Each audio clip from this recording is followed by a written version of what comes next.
Hoje a Vitrópolis recebe uma banda da cena do rock paulistano, a Adversa, formada pela vocalista Namel, o baixista Eric Henrique, na guitarra o Rafa Torezon. Infelizmente o Minelli não pôde vir, o carro dele não termina na estrada aí. Tá? Eles trazem um som que mistura referências bem diferentes, com composições que fazem a gente pensar. Vem com a gente conhecer o melhor da Adversa, após a nossa vinheta.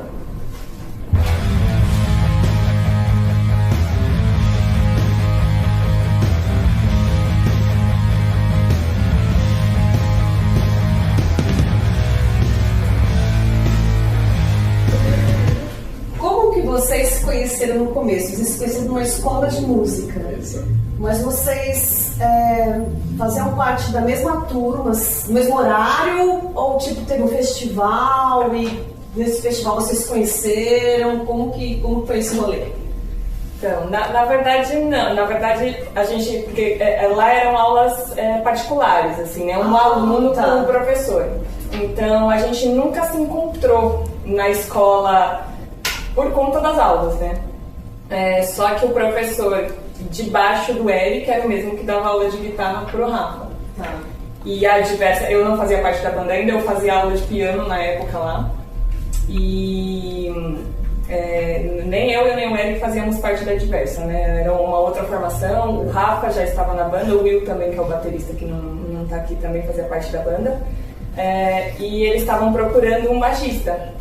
E aí esse professor, que é o Rogério, aliás, um abraço, Rogério, se ele assistir. Um abraço para a Casa dos Músicos também, que juntou aqui a nossa banda. Graças. Mas enfim, aí o Rogério, né, por gostar muito do Eric, achar ele um bom aluno, né, sugeriu de eles se conhecerem. E aí o Eric foi fazer uma audição lá com a banda e aí conta aí o resto. Fez a audição, aí a gente falou assim, você vai ter que, se você errar uma nota, já tá demitido já, nem assina o contrato. Não, mas aí ele foi, a gente tava precisando do baixista porque a banda se reformulou em algumas vezes no quesito de formação. E quando ele entrou, aí, não precisou tocar nem 20 segundos pra saber, vixe, já entrou faz tempo, já tava entrado, já tinha entrado antes de tocar já. E aí a Ana, ela foi umas vezes, né, e ela cantou, né? Aí ela cantou 1, 2, 3, 4 músicas. Cantou bem à toa, assim, deixa eu... Cantando assim, sabe, tipo... Brincando assim, tipo... Aí falou assim, mano, por que... Só pra constar, não cantava bem não, tá? Só pra constar, não sei como chama. E ela, tipo, já ficava nos ensaios porque ela ficava... entendeu? Então ela ficava lá já, entendeu? Eu pensei, mano, já que você já tá aqui, foi tipo AC/DC, né? Deixa já que... Nossa, na banda já. Massa. Aí ela entrou na banda, aí a gente fez a formação com vocal feminino, né? Aí no começo a gente continua igual, né? No quesito de harmonia e melodia, né? Só que aí foi vendo muito... Aí naturalmente foi vendo a necessidade de trocar as harmonias e a melodia por conta da voz feminina. Sim. Isso aí não... Quem cantava no começo era eu que cantava no começo da banda. Aí por motivos de, tipo assim, de eu querer focar mais em compor. E eu não acho que eu canto tão bem assim também, assim, pra eu ficar na posição de vocalista. Aí eu fui pra guitarrista, né? E aí a Ana enriqueceu mais a vocal. Aí fui fazer umas aulas de canto, porque é isso, eu nunca tinha imaginado cantar. Eu fazia aula de piano na época, piano era uma coisa que eu gostava. Mas também é uma coisa que, assim, eu tava tocando por tocar, não era uma coisa, eu não tinha intenção isso que eu ia te de tocar profissionalmente. Iniciando com piano, qual que era a sua intenção? Se você tinha ideia de participar de uma orquestra? Não, era assim, porque eu me formei em arquitetura, né, e eu sempre gostei muito de música, assim, minha mãe, né, sempre ouviu muita música em casa, enfim, o Eric já tocava também, né, ele sempre foi muito autodidata, ele aprendeu guitarra sozinho. O baixo ele aprendeu sozinho também, mas ele foi fazer aulas para aprimorar, né? Tá aprendendo violino sozinho, inclusive, atualmente. Caramba. Então... um talento aqui. E aí eu sempre tive essa vontade de fazer aula de piano, mas eu tava focada na faculdade de arquitetura, né? Tá. Então eu terminei a faculdade de arquitetura, no ano seguinte eu fui começar a aula de piano, porque eu tive um tempo, né, a mais, mas era isso, era por hobby só, nunca tive essa intenção pretensão de tocar profissionalmente, não. Era só...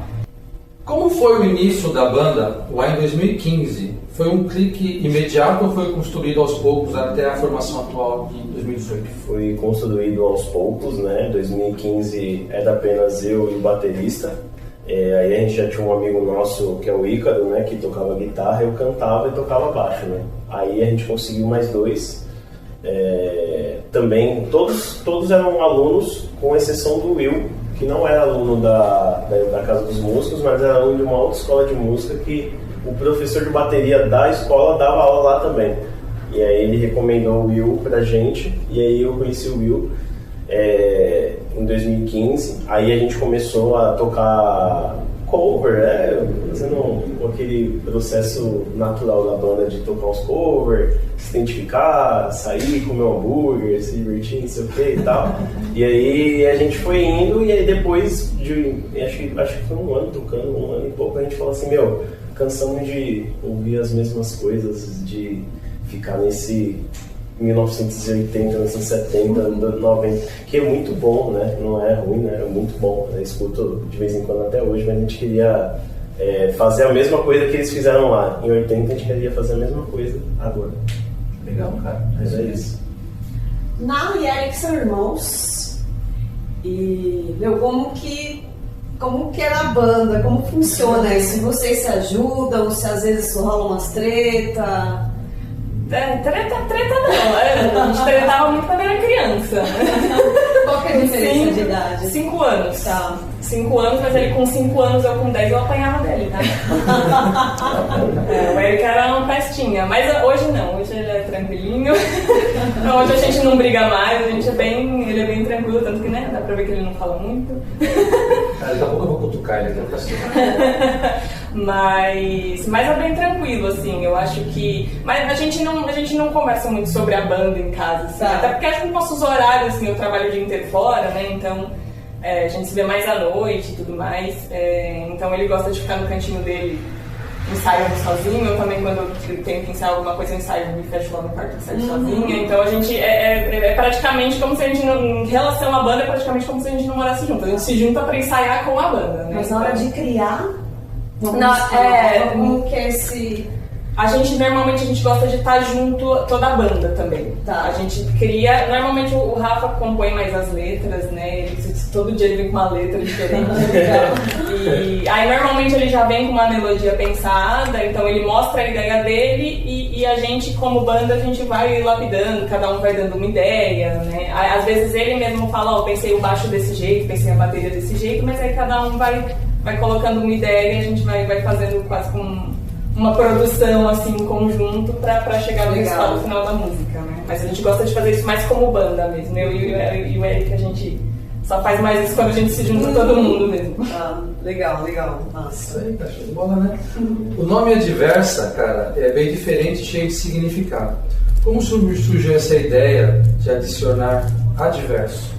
Então, adverso, na verdade, é adverso em relação a tudo todo o fluxo do Will que acontece hoje, né?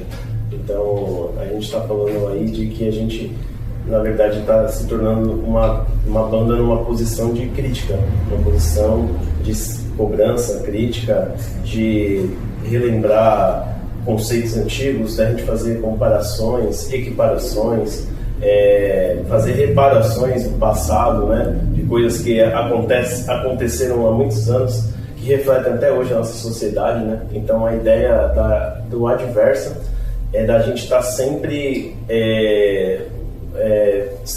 botando aquela interrogação, né? Aquela interrogação ali de tipo, é isso mesmo? Você está indo daí? Você vai querer para esse caminho mesmo? Você tem certeza? Entendeu? É sempre só aquele cheque para dar certeza, né? Porque a gente sabe que muita coisa que acontece na vida, assim, e principalmente por movimentações de massa, né, que acontecem, né, elas ficam... muitas pessoas só vão seguindo o fluxo só e nunca se questionam de nada, entendeu? Então a ideia do Adversa é de a gente estar sempre na posição de se questionar, na posição de procurar, querer entender por que está acontecendo esse tipo de situação. Efeito gado, né? Exatamente. A gente Tá correto, cara. tentando quebrar essas cercas aí pra poder, clarear. O mundo precisa disso. Exato. A minha próxima pergunta, eu acho que ela já está meio respondida, porque como o nome é Diversa, ele já é bastante reflexivo, o álbum Pensamentos do Cotidiano também é bastante reflexivo. Eu acho que a definição de Diversa já vem junto. Exatamente. Com o nome do álbum, e eu acho que é uma pergunta já respondida. Exatamente. De Pensamentos do Cotidiano é nada mais, nada menos do que você tá ali vivendo no meio do, vamos dizer assim, no meio do gado, no meio da massa, e você tá olhando as coisas e tô relatando. Na verdade é um relato, né? Porque de verdade, assim, as observações que são feitas nesses álbuns, né? O pensamento ali, né, que foi introduzido ali na música, são de situações que, se você até pegar a história aí, já acontece há muito tempo já e talvez vai continuar por muito tempo. E só vamos conseguir quebrar isso se pelo menos a gente conseguir conquistar ali vamos dizer assim, uma boa parte da população, pra gente poder mudar isso aí, só com a ajuda da boa parte da população.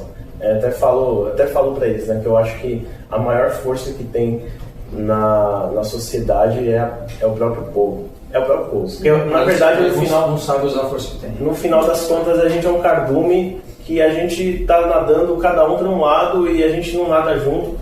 E tipo assim, eu gostaria, assim, né, eu vejo no futuro assim, uma solução assim para vários problemas que estão sendo ditos nesse álbum de a gente falar assim, eu votei nesse, eu votei naquele, eu sou desse time, você é daquele time, mas vamos fazer uma trégua para resolver um problema que vai beneficiar todo mundo. Estamos todo mundo no mesmo barco. É isso. Em vez de ficar brigando e ficar tentando se matar tanto, eu acho que a gente tinha que ter umas tréguas, um respiro. A gente assim, não tá dando. Tem uma jornada de trabalho tão extensa, não tá dando fazer isso. Mas não para tá isso dando fazer tem que aquilo. ter consciência, Rafa. E hoje em dia falta consciência para as pessoas. E é por isso no poder. E é por isso que a poder. Diversa tá tentando aí, tá batalhando. Tá certo. É isso Mas aí, a gente batalha por isso. Vocês têm referências bem diversas, de Charlie Brown Jr. a bandas góticas até músicas de anime. Exatamente. Como essas influências tão diferentes se misturam na música de vocês? Cara, isso é uma boa pergunta. Eu não sei responder, não. Mas aí. Quer falar, Eric? Pode falar. Talvez a parte de anime tenha vindo mais por mim. Isso aí é verdade. Que é uma junção bem de todo mundo. É justamente isso, né? Cada um tem uma referência diferente, né? Cada um tem, lógico, todo mundo gosta de rock, todo mundo gosta de, né? A gente gosta um pouco das mesmas coisas, mas cada um traz um pouquinho das referências de outras coisas que gosta pra dentro das músicas, né? Então, cada um tem a sua pontinha ali, né, de referência. Agora, pra juntar tudo isso, às vezes eu sei como que junta, assim, mas vai no flow ali, né? É porque eu acho música uma coisa muito linda, né? Uma coisa muito bonita, assim, então, e é uma arte muito expansiva, assim. Nossa, eu pesquiso culturas de outros países, né, pra entender outros instrumentos e tudo mais, e a gente... E aí eu não sei, a gente vai meio que ligando, assim, tem música às vezes que sai como um PDF pronto, parece que alguém vem na mente ali e baixa um PDF da partitura completa, assim. Eu até falo pra eles, essa música já veio pronta já. Que legal. E tem música que ele toca uma nota e vai tocando outra e a gente vai pegando aqui, entendeu? A gente fica ali meio na sintonia ali e a gente vai pegando as notas ali e vai juntando. Mas é basicamente, a gente nunca não quer fazer mais do mesmo, né? Que nem eu falei no começo, né? A banda já tava com a ideia de fazer algo novo justamente para não ficar na repetição. E aí, baseado nisso, né? A gente pegou muitas referências de outras coisas. Então foi até bom porque uma hora uma pessoa às vezes que gosta de uma música de anime, ela pega um baixo desse aqui e até gosta, às vezes nem sabe porque gosta, mas gosta, entendeu? E assim por diante, da parte mais do Charlie Brown, ou então das músicas psicodélicas, né? Que aí é mais a minha parte, né? Eu sou meio psicodélico, né? Mas a gente A gente vai misturando, assim, tem coisas às vezes que eu nem... Se você me perguntar assim, você faria de novo? Não faria de novo. Tá indo nessa vertente sua aí. Se fosse pra você escolher um artista, quem você escolheria? Principal pra você, sua inspiração? Principal? Vou falar hoje, né? Hoje o Baiana System é uma referência pra mim. O Baiana System. Por incrível que pareça, a gente toca rock, eles fazem aquele alternativo todo ali, mas Baiana System... que eles fazem toda uma mistura, assim, né? A gente não mistura tanto, que a gente não mistura tanto que nem eles. Mas querendo ou não, a gente mistura muita coisa também, então... E você, Ana? Eu acho que tem muitas referências, mas assim, puxando pro lado brasileiro, assim, que é alguém que praticamente impossível não me comparar, né? Apesar de eu não me comparar a ela, é a Pitty, né? Com certeza é uma inspiração, assim, por ter feito tanto sucesso e tá aí até hoje, né? Fazendo sucesso, então são anos, realmente muitos anos de carreira e ela realmente, assim, pra mim é uma artista... Assistem, né? Exatamente.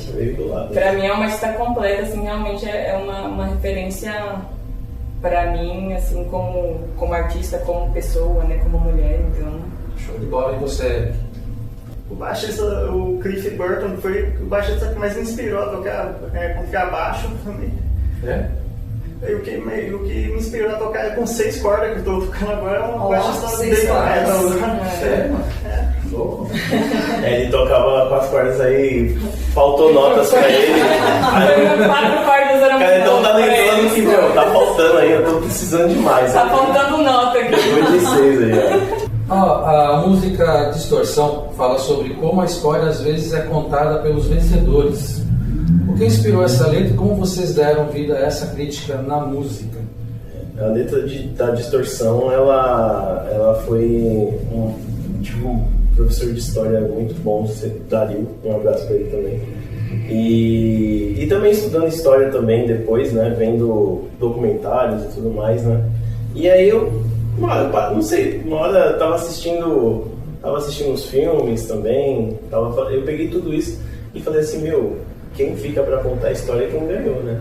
Sim. Se a pessoa... Porque justamente, né, quando nas guerras, né, o pessoal faz um monte de devastação cultural, né? O cara, eles já chegam, já destroem monumento, já bota fogo na cidade inteira, entendeu? Então você apaga ali histórias, cultura, e um monte de, talvez, descobertas e novas descobertas ali, né? Às vezes uma descoberta nova ali, uma planta, né? E eu fiquei com isso na cabeça, né? Falei assim, quem morreu não voltou pra contar a história, né? Falar assim, não é bem assim, né? Porque você, pelo menos pelo que eu vejo, né? No final das contas, assim, hoje, né? A briga, né? Maior, a gente tá falando do pessoal da macro, né? É dinheiro. Todo mundo quer dinheiro, e porque dinheiro dá poder e dá outras coisas também, né? Já puxa um pouco para esse lado mais econômico, mas o lado da distorção é isso, da gente ver que, assim, não deram a chance do outro se explicar, porque, pelo menos, a concepção de guerra, né, é que, quando começa uma guerra é que já tá tudo errado, já tá todo mundo errado, já. Não tem, pelo menos, a visão, assim, que passa, assim, é que quando se inicia uma guerra é porque já deu tudo errado, os acordos não tiveram acordo. A democracia não teve. E tá todo mundo errado, não existe lado certo, não existe, esse é o bom, esse é o mal, esse aqui tá todo mundo errado. Porque a bomba ela não escolhe quem ela vai matar, né? Exatamente. Exatamente. Nana, você escreveu Morte Súbita. Como foi transformar um tema tão pesado sobre feminicídio em uma música que denuncia e ainda dá força para quem está ouvindo? Eu acho que, como mulher, assim, né, eu percebi que estava faltando uma letra que remetesse mais a um lado feminino mesmo, né? E como a ideia da banda sempre foi trazer críticas, né? A gente tem músicas, né, com letras mais alegres também, mas o foco sempre é, como a gente já falou aqui, trazer o pensamento crítico. Então, eu acho que faltava um pensamento crítico sobre um assunto mais feminino, né? Sim. Então, já era uma vontade que eu tinha, escrever uma letra sobre esse assunto. Só que quando eu entrei na banda, todas as músicas do álbum Pensamentos do Cotidiano, elas já estavam praticamente prontas, né? A gente só produziu e trouxe um pouco mais pra minha voz, né? A gente teve que fazer umas adaptações. Mas elas já estavam todas prontas, né? Todas as composições do Rafa e tudo mais. Então, eu achei que... Eu não sou uma compositora nata como o Rafa, mas eu achava que estava faltando uma letra nesse sentido e eu acho que deveria partir de mim, por mais que ele às vezes vem com algumas letras também que trazem esses temas mais de luta feminina, né? Mas eu acho que precisava partir de mim, sim, né? Essa letra. Então, só que é isso, tava na cabeça e eu fiquei meio que esperando vir a inspiração, né? Então... mas realmente era um tema que eu queria muito trazer para a banda e eu acho que foi muito importante a gente ter trazido isso. Para o resto da banda, Rafa e Eric, como foi pegar essa letra e colocar ritmo, arranjo, emoção? Cada um trouxe o que para deixar a emoção tão intensa? Eu passei essa música com o pessoal, né? E o pessoal falou assim, nossa, ficou parecendo com Cure, Smiths, né? Aí eu falei assim, caramba, então eu cheguei na depressão da Inglaterra mesmo. Na era da depressão, então deu certo, né? Mas, assim, é uma música com um tema tão pesado, né? E quando fala da morte, né? A gente entra com uma distorção, com um boom, assim, né? E a ideia era dar esse choque, né? Mas era também, ao mesmo tempo, assim, para refletir a questão da representação da morte, né? Que, tipo assim, meio que a morte, ela não tá de... A morte não tem acordo com ninguém, né? A morte, ela só vem e faz o papel da natureza, né? E aí a ideia era fazer algo que fosse bem pesado, né? Então, inclusive, a gente pegou a afinação de todo o instrumental e afinou para 3 tons abaixo, para ele ficar bem grave, né? Que seria uma afinação de metal mesmo, né? Uma banda de metal. E aí a gente pegou essa afinação, né? E pelo menos eu tento deixar notas muito fluídas, assim, para entender que no momento isso tá, tipo... Isso é uma coisa que acontece, que é cotidiana, que não deveria ser normal, mas infelizmente é normal. E quando é o boom, é para dar aquela tensão. De tipo assim, pô, mano, tem gente morrendo, velho. Tem gente morrendo. E tem gente morrendo por ser mulher, apenas, né? Por ser mulher. Então a ideia do boom, né? A ideia da parte melódica, né? Ela tem esse contraste, né? De ser uma coisa que é cotidiana, mas ao mesmo tempo. A Morte Súbita, ela foi composta em 2020, mas foi lançada só em 2024. Como que foi essa ideia, esse processo de maturar a música até chegar na gravação do clipe? Uma coisa que atrapalhou muito esse processo foi a pandemia, né? Então, a música eu acabei mostrando para os meninos em 2020, mas eu escrevi essa letra foi até em 2019. Tá. Só que eu demorei um pouco para mostrar essa letra para eles. E foi uma coisa assim, né? Como eu falei, eu não sou compositora, então eu queria escrever. E eu lembro que um dia eu estava indo para o trabalho, eu estava até no metrô e eu vi uma notícia, mais uma, né, dentre tantas de feminicídio, não lembro nem especificamente qual era. E começou a me vir a letra, uma ideia de letra na cabeça. Só que eu não escrevi na hora. Eu lembro que eu fui pro escritório, trabalhei, na hora do almoço, né, nessa época eu costumava almoçar sozinha, levei meu caderninho pro restaurante, almocei lá rapidinho, porque eu gosto, quando eu escrevo, eu gosto de escrever no papel, não funciona muito escrevendo direto no celular, eu preciso ter a visualização geral dela, né? Então, levei o caderninho, almocei e peguei o caderninho e fui escrevendo, e aí no restante do almoço ali eu escrevi a letra inteira. E aí eles gostaram, né, da letra, estavam falando, não, dá pra gente fazer uma melodia aqui. Só que aí é isso, aí veio a pandemia e aí a gente ficou um bom tempo sem se ver e tal. Aí durante a pandemia, quando a gente foi vendo que foi dando uma flexibilizada, a gente foi se encontrando no estúdio pro Rafa mostrar a ideia dele de melodia, né? E a gente foi produzindo isso com o nosso produtor na época, que era o Pichu. Então, demorou, por conta da pandemia, demorou um pouco esse processo, né? Que a gente se encontrava pouco, ia produzindo ali aos poucos, até a gente gravar a música. E aí ainda era pandemia, a gente ainda ficou muito tempo, né, com a música lá gravada, mas sem lançar. Até que finalmente a gente gravou o clipe ano passado. E era isso, a gente queria dar a densidade no clipe que a música tem, né? A gente queria dar esse peso de alguma forma. E o clipe representa justamente isso, a morte sendo trazida para uma mulher, né? Em forma de metáfora ali, né? Então, a gente até queria muito, a gente gravou na praia, né? Porque a gente queria o mar como essa alegoria, né, do relacionamento abusivo. Então, a gente queria que tivesse um tempo mais nublado, né, mais fechado. Infelizmente, o dia que todo mundo podia estava um calor desgraçado. Mas, tudo de preto, né? Tudo de preto. Nossa, a minha roupa, eu estava representando a morte no clipe. Então, eu comprei uma blusa de manga comprida preta, uma saia de tule com quase morrendo, preta, assim, nossa, eu tava... A morte subida era dela. A morte subida quase foi minha naquele dia. Mas foi bom até por conta disso, assim, foi, apesar do tema pesado, assim, né, da gravação mais pesada, mas o clima foi bem descontraído, assim, a gente gostou bastante, foi uma viagem também em banda, né, como era pra ser hoje, infelizmente não deu pro Will vir, né, ficou no meio do caminho, mas a gente gosta também de ter esses momentos como banda, né, então foi legal ter esse momento descontraído, para trazer um tema tão importante, né, e tentar conscientizar um pouco as pessoas através disso. Sim. O rock, ele teve esse lado de contracultura. Para vocês, hoje, qual que é o papel do rock no Brasil? Especialmente quando a vida anda meio rasa. O papel do rock no Brasil é de chacoalhar o pessoal que está dormindo. Eu vejo muito isso, assim, pelas bandas, realmente muitas bandas amigas nossas, assim, né, que a gente compartilha. E tá todo mundo ali na mesma linha. E, tem muita banda lançando muita coisa boa aí. Tem dias que eu pego o Spotify ali, o Spotify tem tudo ali. Você pega ali, você vasculha, você dá, 2 cliques ali pra sair do mainstream, né? E você entra ali, você vê tanta coisa, os caras relatando situação, outro contando uma situação que aconteceu com ele no vizinho dele.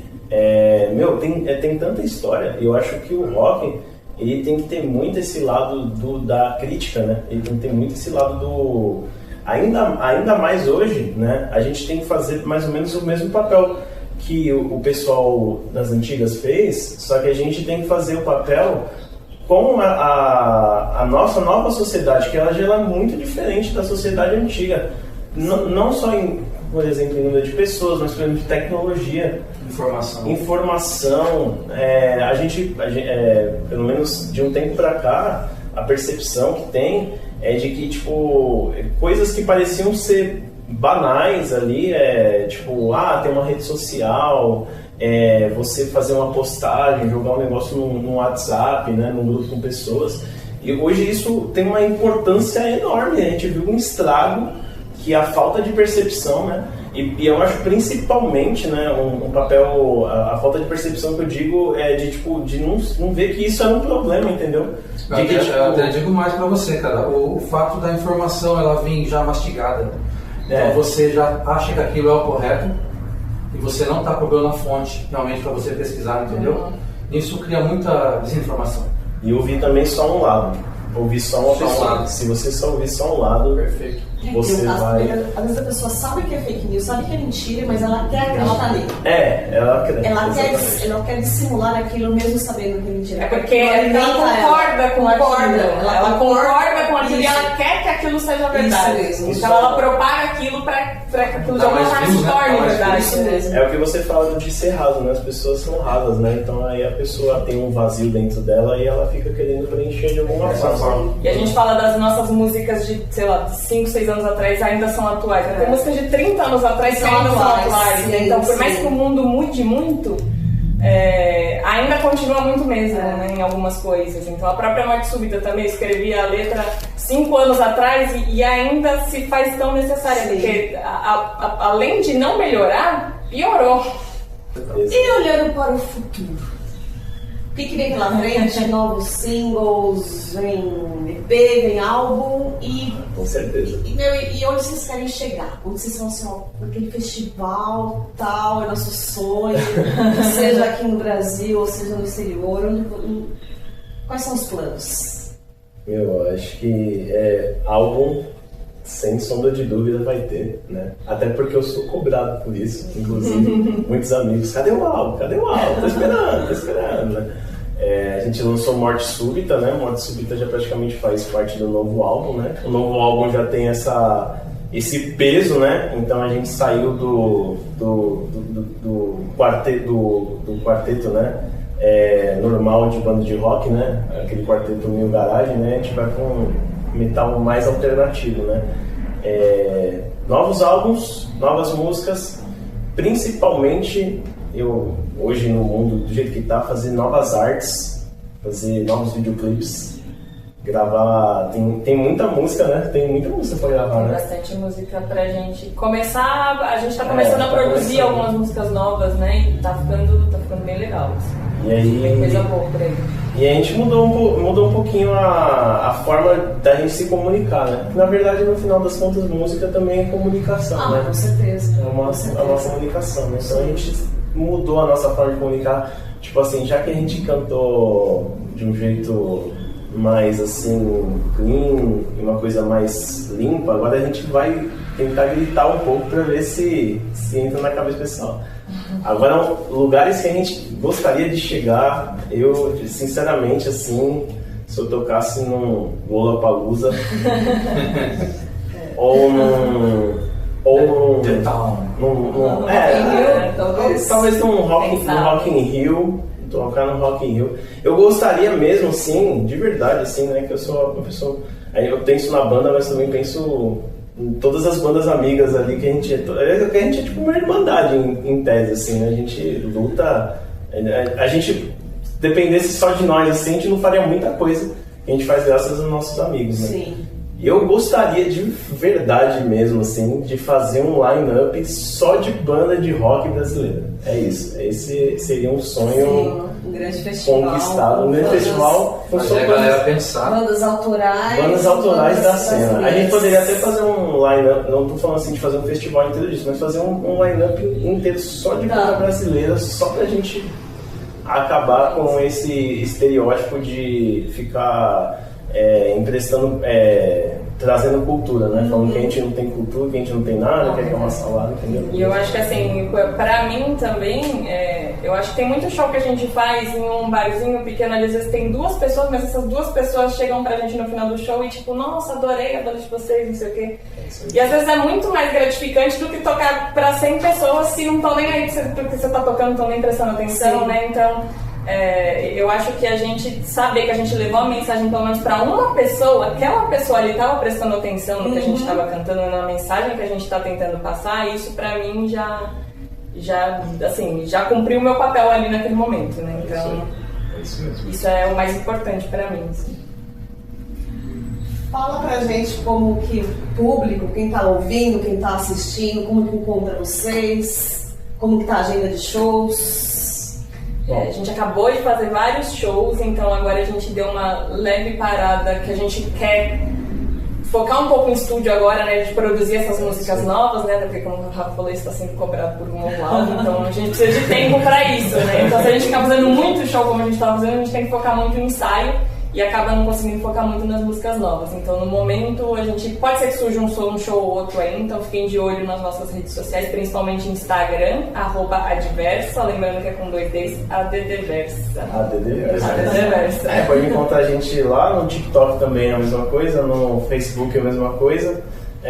Tudo adversa, né? E você também pode assistir nosso clipe Morte Súbita, né? Que a gente falou aqui, né? A gente tem um lyric da Distorção também, né? Você gosta de um lyric vídeo, pode assistir o Distorção também. E nosso álbum também tá no Spotify. Pensamentos do Cotidiano, tá lá, você digita lá, pode Spotify, Deezer, você vai achar lá já o fone. Isso aí. E a de Morte Súbita como single também tá lançada lá no Spotify. Assistam aí o videoclipe deles e vejam eles torrar na praia lá. Exatamente. Tá bem legal. Isso. Pode ver. Cada gota de suor ali foi árdua. E a gente vai lançar, a gente tá pra lançar uma música que a gente tava tocando nos últimos shows, né? Que é Vida de Rei. Vida de Rei, em breve aí a gente vai estar lançando um videozinho. Podemos marcar uma outra entrevista então pra vocês falarem sobre essa música. Com certeza. Essa música é legal, essa música é bem... Aguardemos. Legal. Isso aí. Isso aí. A gente agradece demais a banda Adversa por esse papo incrível, cheio de música e reflexão. E também um agradecimento especial à Camila do Confrades, esse espaço aqui maravilhoso que recebeu a gente. Nesse espaço charmoso, cheio de boas energias no coração do Centro Histórico de Itu. E também temos agora também uma parceria com o Rock em Cia, Sorocaba. São 3 estúdios para gravação e entrevista também. Obrigado, pessoal. Obrigada, muito obrigada pelo convite. Vamos ter uma palhinha aí do som aí. Muito legal. Qual som que vai ser? E aí? Você quer tocar distorção, morte súbita? Pode ser distorção. Pode ser.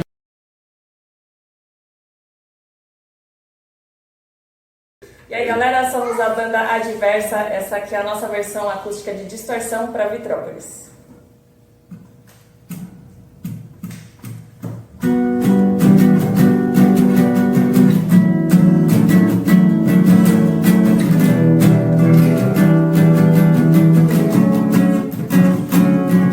Tem muita coisa que se esconde, não temos nem descanso, muitas histórias mal contadas, como Dom Pedro e seu cavalo branco. A guerra é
agradecimento muito especial ao Confrades Bar, que nos ofereceu o espaço para a realização desta entrevista. O Confrades é um bar muito charmoso e rústico no centro histórico da cidade de Itu, interior de São Paulo. No Confrades você encontra comidinhas gostosas, bebidas, música boa e faz novas amizades. Siga @ConfradesBarItu e acompanhe o horário de abertura e os eventos culturais a serem realizados. Vem ensaiar na Rock Companhia, a sua diversão de todo dia. Vem ensaiar na